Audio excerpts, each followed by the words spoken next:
Hello friends, कसे आहात? मजेत आहात ना? तर आपण आज आपल्या सिलेबसला सुरुवात करूया.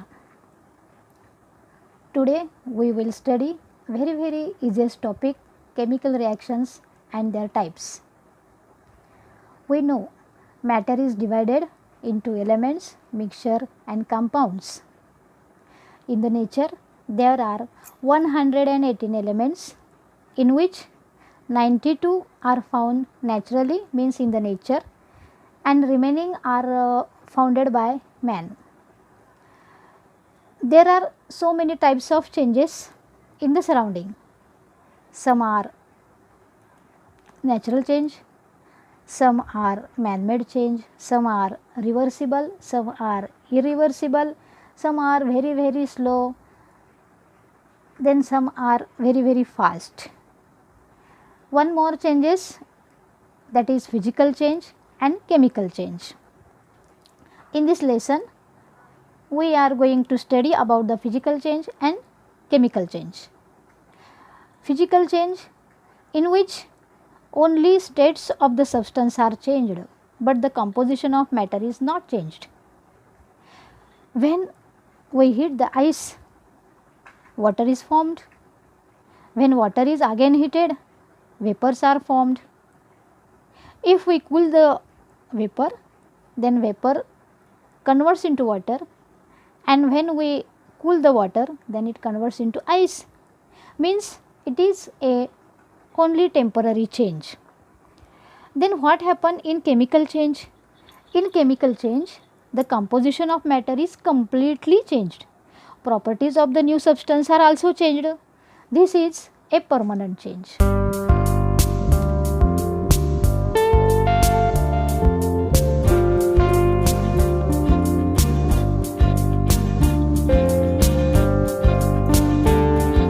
We study the examples of chemical change: ripening of fruit, cooking of food, our digestion system, our respiration system. These are the examples of chemical change. What about the chemical reaction? When there is a chemical change, chemical reaction always take place. When magnesium is heated, magnesium oxide is formed. When coal is heated, carbon dioxide gas is formed. Here we write magnesium heated, then magnesium oxide is formed. Coal is heated, carbon dioxide gas is formed. This is known as a world equation. But when this world equation is represented by chemical formula, then it is called a chemical equation. You understand what is meant by chemical equation? When the word equation is represented by chemical formula, then it is called chemical equation.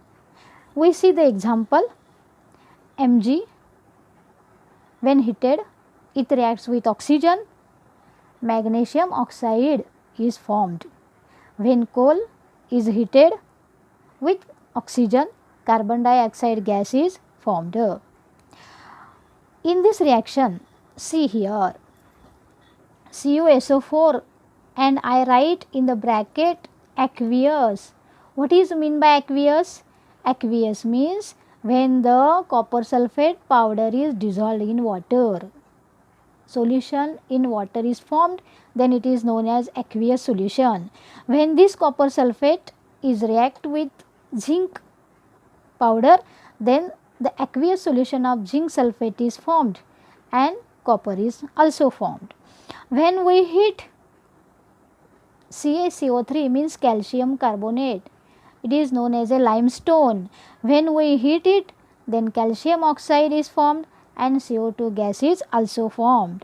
When we heat vegetable oil in the presence of catalyst nickel, then ghee is formed. Now we studied some reactions such as Mg plus O2. There is a formation of MgO, magnesium oxide. When coal is heated, then it reacts with oxygen, carbon dioxide gas is formed. When copper sulphate, aqueous solution, reaction with zinc powder, then aqueous solution of zinc sulfate is formed and also copper is formed. When we give heat to calcium carbonate, calcium oxide and carbon dioxide is formed. When we heated vegetable oil in presence of catalyst nickel, then our ghee is formed. Now, when you observe such reactions, we know that in this chemical reaction, the reaction take place in between two elements. These are written in the left, they are known as reactant, and the product is formed, it is written in the right side and it is denoted by arrow. In this chemical equation, some conventions are used, such as the reactants are written in left while the products are written in the right side. This right side is denoted by arrow. The product form is denoted by arrow. And again, when we observe it, there are the states of the elements such as solid, gas, liquid, aqueous. And if heat is given, it is represented in a delta form which is written above the arrow. If catalyst is used, then the name of the catalyst is mentioned below the arrow. And when there is a formation of gas such as CO2, then it is denoted by the upward arrow. In this way, the chemical reactions are written in the chemical equation, and chemical equations, when they are written, then some conventions are used as we observed, such as their states are mentioned, arrow is mentioned, delta is mentioned, upward arrow for gas is mentioned, catalyst if there, then it is also mentioned.